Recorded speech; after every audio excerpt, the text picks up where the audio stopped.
Your place is in the kitchen. She said it with a smile. Layla, my brother's perfect little trophy wife, sitting across from me in a glittering gold dress she didn't pay for, sipping from a champagne flute I helped fund, thinking she just made the joke of the night. The table roared with laughter. My brother, Jason, slapped the table like it was the funniest thing he'd ever heard. Even my dad smirked. And me? I sat there, perfectly still, not blinking, not laughing, because I wasn't shocked. I was done. My name is Emily, and from wherever you're watching this, stay with me. Because let me ask you something. Have you ever been reduced to a joke by the very people you built an empire for? Because that's what this was. They didn't see me. They saw a chair filler. A background character. A woman with spreadsheets. Not the one who made the entire deal happen. The banquet was held at the Westin Hotel Ballroom. Crystal chandeliers. Velvet drapes. $400 a plate catering. All for one reason. To celebrate Jason's company closing the biggest real estate deal in our family's history. What no one at that table knew. The deal wasn't his. It was mine. I built it in silence over 11 months. Used a shell LLC so no one knew I was the strategist behind the scenes. Negotiated every term from Dubai to Denver, all under a code name. Why? Because I wanted to see how far they'd go in erasing me. They didn't disappoint. Layla leaned forward after her comment, feigning sweetness. I mean, you do make the best casserole. Jason always says so. My mother chuckled. Well, she is single. She's got time to cook. That was it. No more warning shots. No more silent loyalty. I pulled out my phone, dialed one number, held it to my ear. Hi. Yeah, terminate the contract. Immediate withdrawal. Let them scramble. Then I hung up. Silence hit the table like a glass shattering. My father blinked. Jason froze mid-bite. Layla tilted her head, confused. What do you mean, terminate? Jason asked, voice suddenly tight. I stood up slowly, placed my napkin on the table, and tapped the champagne glass with my fork. The ballroom quieted. Everyone turned. I clicked the small remote in my other hand. Behind me, the LED screen above the stage changed.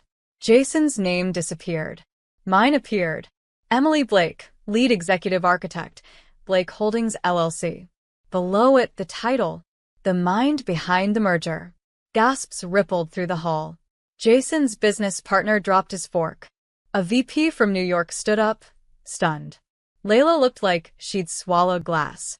This deal, I said calmly, was mine. The contracts, the capital, the client relationships. Jason was just the messenger. Then I turned to my brother. And now, thanks to a single phone call, it's gone. I smiled softly. I hope your wife likes kitchens. Because you're about to be cooking your own meals with no deal left to serve. I walked away. Not angry, not hurt, just free. Because when you've carried an empire on your back and they still call you just a woman, you don't fight. You flip the entire table. I didn't even make it out of the hotel lobby before my phone started vibrating like a hive on fire. Jason. Dad. Even Layla, calling from a blocked number. I didn't answer. I didn't need to.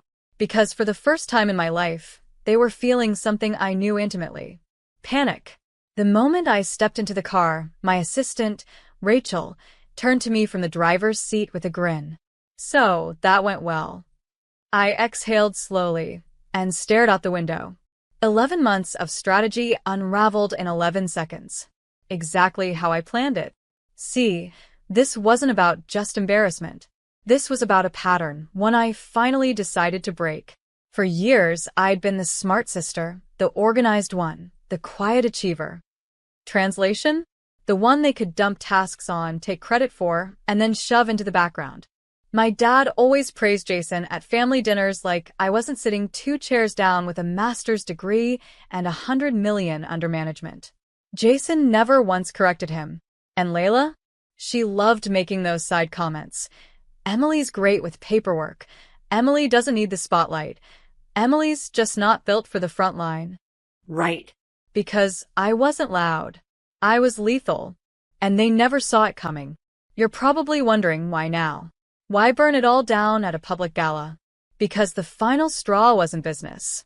It was family. 2 weeks earlier, I overheard my mother on speakerphone while I was dropping off some papers at their house. She was talking to Aunt Denise about the upcoming deal. Jason's finally stepping up. Thank God. We were so worried Emily would try to get involved. She's just not built for leadership. She doesn't understand men's work. I stood there in the hallway, hearing every word. My own mother. So, I decided that day, if they think I'm not built for power, then they don't deserve to know when I'm running it. The Blake Holdings deal was structured brilliantly. 3 holding companies. 2 offshore accounts. Every thread led to me. And not once did they think to ask who the real architect was. Jason just showed up to meetings, smiled, repeated my words, and soaked up applause. He didn't know I was recording everything. The calls. The emails. The backdoor commission he was trying to sneak through Layla's fake consulting firm. When he signed the deal's public face to himself, thinking he'd outsmarted me, I let him. Because the real power wasn't in the name. It was in the control. And I had every clause, every exit option, every leverage point in my hands. So when Layla told me to get back to the kitchen, she wasn't just insulting me. She was throwing gasoline on a bonfire she didn't even see. The next morning, the company's board called an emergency session. The merger was gone. Investors pulled out. Stock dipped. And Jason? He wasn't picking up the phone anymore. But the best part? The silence. Because for once, the ones who used to speak over me had nothing left to say. No defense. No spin. Just the haunting realization that the woman they dismissed had dismissed them. And I wasn't even finished. Because every empire leaves a trail. And I was about to show the world exactly who laid the bricks beneath theirs. Jason didn't show up at the office the next day. But Layla did. In designer heels, with oversized sunglasses, like she was starring in a reality show no one had asked for. She walked into Blake Holdings, my company, not his, like she owned it, marched right up to the front desk and demanded to see whoever's in charge of this mess. The receptionist, bless her, barely glanced up before saying, "Sure. Ms. Blake is expecting you." Layla blinked. "Wait. Emily? Emily's in charge. Always has been," my assistant Rachel said, stepping out of the elevator. "You're just very late to the reveal." She followed us in, her confidence visibly cracking. We walked into the executive conference room, the same one Jason once told me wasn't a place for scheduling assistants. I sat at the head of the table. Rachel handed me the file. Layla remained standing, arms folded tight across her designer blouse. "I think there's been some kind of mistake," she said, voice clipped. "Jason was just trying to." I held up a finger. "Jason tried to steal millions in deal commissions by using your fake consultancy to launder payouts from foreign contractors." She froze. So I opened the folder and laid out the evidence. Wire transfers. Email threads. A signed NDA from a developer in Munich who flipped the whole scheme the second we offered immunity. He really thought no one would trace it. But I did. Months ago. She looked like she wanted to scream. "Instead," she whispered, "why didn't you stop it earlier?" "Because I wanted to see how deep it would go." Then I leaned forward, elbows on the table. "And because I wanted everyone to see what happens when people confuse quiet with weak." Later that evening, I got a call from my father. He didn't say hello. He just sighed. "You embarrassed this family, Emily." "No, Dad," I said calmly. "I exposed it." "You didn't have to do it like that." "Didn't I? After all these years of carrying Jason's messes, funding your retirement plan, pretending like your boys' club wasn't suffocating, you think I owe you subtlety?" Silence. "You could have at least warned us. You warned me my whole life that I wasn't built for this. I just finally believed you long enough to flip the script." I hung up, blocked the number, and poured myself a glass of wine. Because the thing about letting others take credit? Eventually they choke on it. The media caught wind within 48 hours. Real deal architect behind Blake Holdings revealed as Emily Blake. Fraud investigation looms over failed merger. CEO's sister steps forward. And my favorite headline of all, the woman in the kitchen? She owned the whole restaurant. Investors flooded in. Clients I hadn't heard from in years suddenly admired my long game. I didn't need their validation, but I took their funding and built something bigger, bolder. With my name on the door this time. Jason? His accounts were frozen pending investigation. Layla filed for divorce within the month. My parents tried to host a family dinner to heal. I sent back their invitation with a sticky note that said, "Kitchens close," because here's what they never taught me. Sometimes revenge isn't rage. Sometimes it's calm, measured. A slow-turning knife they handed you years ago, and you learned how to sharpen it with every fake smile, every backhanded comment, every know your place. And now, I knew mine. It was never in the kitchen. It was at the head of the table. By week 2, I had taken the bones of the failed merger and stitched together something smarter. Cleaner. Scandal-free. I renamed the venture Blake Capital. Short. Sleek. Powerful. And for once, no one asked who the E stood for.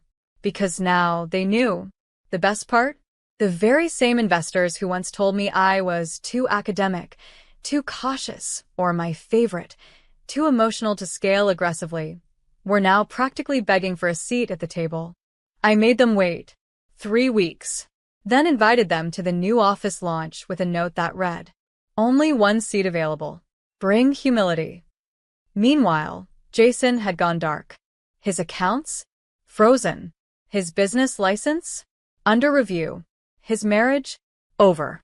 Layla filed for divorce citing irreconcilable exposure. It was messy. She tried to pin it all on him, but I had emails from her. She thought CCNG me on her secret invoices would go unnoticed. Rookie mistake. She forgot I read everything. One afternoon, I was going through the final paperwork to buy out the last of Jason's shares, the ones he secretly tried to hide under a childhood friend's name, when Rachel walked in with a grin on her face. "Guess who's waiting in the lobby? Santa Claus?" I said. Close. "Jason." I looked up, blinked once. "Send him in, but make him wait 5 minutes. I want him to remember who owns the clock now." When he walked into my office, he looked smaller. Not physically, emotionally, like someone had finally peeled away his performance. Same tailored suit, same gelled hair. But now? He wasn't sitting at the head of the table. He was asking for it. I just wanted to talk." "You mean confess? Apologize? Or beg?" He flinched. "I didn't know the deal was yours." I swear. "I thought you were just helping." "Helping?" I repeated flat. "As in, working 70-hour weeks for free while you collected praise?" "I didn't mean to cut you out." "Jason, you didn't cut me out. You stood on a stage and lit the whole bridge on fire while smiling in my face." He shifted in his seat. Looked like he might cry. But I didn't move. Because this was the face I'd seen behind closed doors my whole life, the one that showed up only when consequences did. "So what now?" he asked. "You're just going to erase me from the company?" "No," I said. "You already did that yourself. I'm just making it official." He stood to leave. Paused at the door. "Dad's disappointed, you know. He's been disappointed in me since I was born without a Y chromosome. I'm good." That night, I walked through the new office again. Just me and the soft hum of fresh lights. The name Blake Capital gleamed above the glass entry. And I remembered how Jason once told me, "You're good at research, Em. But no one invests in spreadsheets." Turns out, they do when the spreadsheets start buying buildings. The empire they tried to ignore? I rebuilt it, smarter, cleaner, stronger. And this time, I didn't need applause. I just needed silence loud enough for them to hear me win. By the end of the quarter, Blake Capital had closed 3 high-profile development projects, 2 of which Jason had previously pitched and failed to secure. Investors loved the rebrand. Media outlets were calling me the silent architect. And I'll admit it, the irony made me smirk. I was the same woman they once called too analytical to lead. Now? I was rewriting their business textbooks in real time. But the real moment, The one I'd been waiting for came when the family's legacy firm, Blake and Sons Holdings, called an emergency board meeting. And guess what? They invited me. Not because they wanted to, because they had to. I showed up 5 minutes early in a navy suit. Clean lines, no jewelry. Let them shine with their fake Rolexes and fading titles. My mother sat stiffly at the far end of the table, like she didn't recognize the woman who used to take notes and refill coffee during these very meetings. Jason was there too, but he wouldn't meet my eyes. He looked like he hadn't slept in days. Their attorney stood up and began. Due to the recent collapse of the Dubai deal and the dissolving partnerships tied to it, we're facing serious insolvency threats. We've asked Ms. Emily Blake here to... Ms. Blake. I cut in. That's funny. Didn't know I earned a title now. Silence. Go on, I said coolly. I'm curious what the people who pushed me out want from me now. Their CFO, the same man who once told me, "Let the boys handle this, sweetheart," cleared his throat. We'd like to propose a temporary merger with Blake Capital, a mutual integration to restore market confidence, and I laughed. Once. Sharp. Everyone turned. You're asking me to save the house that threw me out. And in return, I get what, a seat at the dinner table again?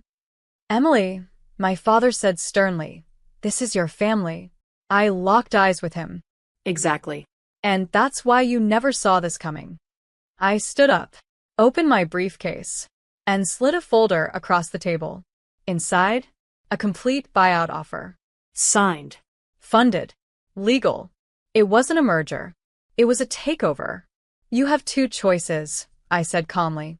Take this deal, let your firm survive under my control, or let it rot and go bankrupt within 6 months. Your clients are already eyeing the exits. Jason's hands trembled as he reached for the papers. You're bluffing. I tapped my phone once, and the wall monitor behind me flickered to life. Client exit letters. Lawsuits pending. Withdrawal emails. Live. Timestamped. Verified. I don't bluff. I build. And rebuild. And if I have to, I bury what doesn't evolve. My mother finally spoke. We raised you better than this. I turned slowly to her. No. You raised me to serve. You taught me how to swallow pride and bake it into casseroles while the men feasted on my work. But I raised myself into someone who doesn't flinch anymore. They signed the deal by 5 p.m. I left the boardroom not as a visitor, but as the owner of the very legacy they denied me. Not to spite them. Not for glory. But because sometimes the best revenge is giving people exactly what they said you weren't capable of, and doing it better than they ever imagined. 3 weeks after the takeover, I walked through the hallways of Blake and Sons Holdings. Only now it was Blake Holdings, Inc. I dropped the Sons. Not out of pettiness. Out of accuracy. There were no sons left standing. Jason had resigned quietly. Dad had taken an early advisory retirement, which meant I let him keep his office while I rewired every system he thought he understood. And me? I sat where he once told me I'd never belong. At the head of the table, with both the capital and the control. What they didn't know, I never wanted their approval. I wanted their absence, silence, space, and the kind of peace I could finally afford without begging for it. So I made one last move. I took the family house, the one we all grew up in, the one they tried to mortgage against my name without asking, and put it on the market. When my mother called to ask what was happening, I simply replied, "The house is being sold. You can box up your memories. Or I'll have movers do it. Emily, you can't just erase where we raised you. You're right. I can't erase it. But I can sell it. I already did. I didn't even flinch. Because that house never felt like mine. It was just the place I learned to stay quiet. I moved into a home I bought with my own name, no shared deed, no inherited guilt. Downtown loft. Clean architecture. Sunlight pouring in. A small garden on the balcony, just rosemary, mint, and basil. The smell of growth. Control. Simplicity. No sticky notes on the fridge telling me what I owed. No laughter at my expense at dinner. Just peace. One evening, as I was organizing my books, I came across a small box from my old storage. It had dust, but it hummed with memory.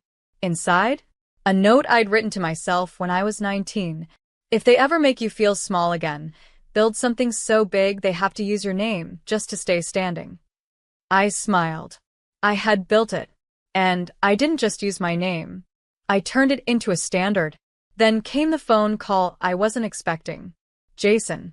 He left a voicemail, broken voice, raw around the edges. Emily, I messed up. I know I did. And I know you don't owe me anything. But I'm sorry. I lost everything. I don't even know who I am without the title, without the noise. But you figured it out. You always did. I was just too busy pretending. I didn't return the call. Not out of cruelty. Out of closure. Some stories need to be told. Others need to end. And this one? It wasn't about revenge anymore. It was about redistribution. Of power. Of voice. Of legacy. The house that raised me taught me obedience. But the house I built, it taught me value. Mine. And for the first time in my life, I didn't feel like someone's assistant. Someone's sister. Someone's afterthought. I felt like someone who walked away from the wreckage and turned it into a throne. The first time I saw my father after the buyout, he was sitting alone at the edge of a charity gala we used to attend together, back when I was the +1 in my own legacy. He didn't notice me at first.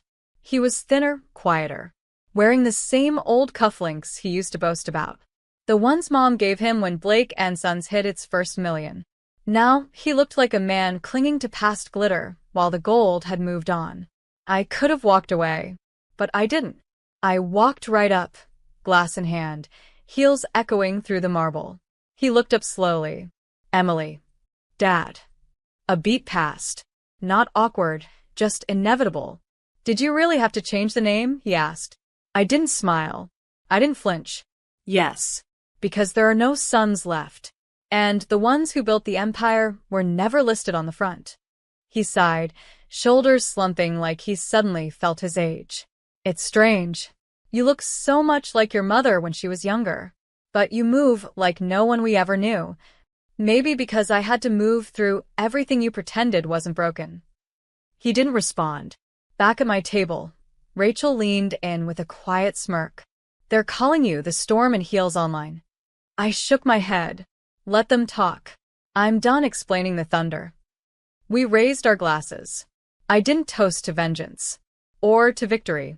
I toasted to visibility. Because for years, I did everything right. Paid my dues. Let my name sit quietly behind Jason's success. Cooked the dinners. Covered the bills. Smiled through it all. And for what? To be told my place was in the kitchen? To be erased from deals I designed? To be thanked with sticky notes and sarcasm? No more. The next week, I launched something new. The Blake Initiative. A mentorship program for young women in finance, law, and tech. We offered capital, but more importantly, we offered clarity. No smoke. No politics. No boys' club dinners with closed-door deals. Just women who'd had enough of ceilings. Glass or otherwise. One of our first applicants was a 21-year-old coder from Detroit who had been passed over 3 times by companies that told her she was too intense. Her pitch? Flawless. Her drive? Unstoppable. When I handed her the acceptance letter personally, she cried. I thought no one like you even noticed girls like me. I took her hands and said, I was you. They just didn't see it. That night, I walked home alone through the city. Not lonely, just full. Full of the kind of peace that comes when the storm passes, and the only sound left is your own breath, steady, unshaken, and finally heard. At a red light, a billboard caught my eye. My face. Above it. She didn't ask for a seat at the table. She built her own. Below it, Emily Blake, founder and CEO, E. Blake Capital. I stood there a long time, not to admire it, but to remember the girl who once looked for her name in the credits and never found it. Now? I was the headline. And the fine print. The housewarming party at my new place wasn't loud. It wasn't extravagant. It was intentional. Real friends. Real colleagues. No filtered relatives. No obligations masked as loyalty. Just light jazz, a skyline view, and the sound of people genuinely laughing, not at me, not above me, with me. Someone tapped a glass for a toast. Rachel smiled. You all know her as Emily Blake, CEO, strategist, boardroom assassin. But I knew her when she was sharing office space with a printer and didn't even have her own chair. Laughter echoed. Then silence. Everyone looked to me. I held my glass but didn't raise it. Instead, I said, a year ago, I was standing in a dining hall where I was told my place was in the kitchen. My brother's wife smirked like it was a fact. My family laughed. And I did what I'd always done. I stayed quiet. But silence isn't submission. Sometimes silence is strategy. And sometimes it's the sound just before the ground shifts. I looked around the room, at the women I hired, the team I built, the world I redesigned. I was never weak. I was waiting. And this was what they had waited for. A few days later, I visited my old childhood home. It was almost empty now. Just boxes and dust and echoes of voices that had never really seen me. In the corner of the attic was the last thing left behind. An old wooden sign. Family means everything. I stared at it. Then, with a marker from my purse, I added, unless they spend it. I left it there, not out of spite, out of memory, so that anyone who walked in after would know. This was once a home. Then it became a battlefield. Then it became mine. On my way out, I passed the garden where I used to sit with books while the rest of them played power games inside. I picked a single rose from the overgrown bush. Not for decoration. For closure. Weeks later, Jason texted me again. I'm in therapy. Starting over. No angle. Just wanted to say thank you for not destroying me when you had the chance. I didn't respond. Because forgiveness doesn't require replies. And peace doesn't need performance. I was scheduled to speak at a global finance conference in LA. The night before, I stood on my balcony with tea in hand. Beneath me, a city sparkled. Above me, silence held. And within me, stillness. The kind I never thought I'd feel, because they taught me I had to earn rest. Now I knew. Rest is a right. Respect is non-negotiable. And revenge? It's not always fire and fury. Sometimes it's a locked door you walk past, while they pound on the other side, begging to be let into a world they once told you you'd never belong to. I turned off my phone, closed my laptop, and whispered the final words of the story they tried to erase. She wasn't the girl who broke. She was the woman who rebuilt.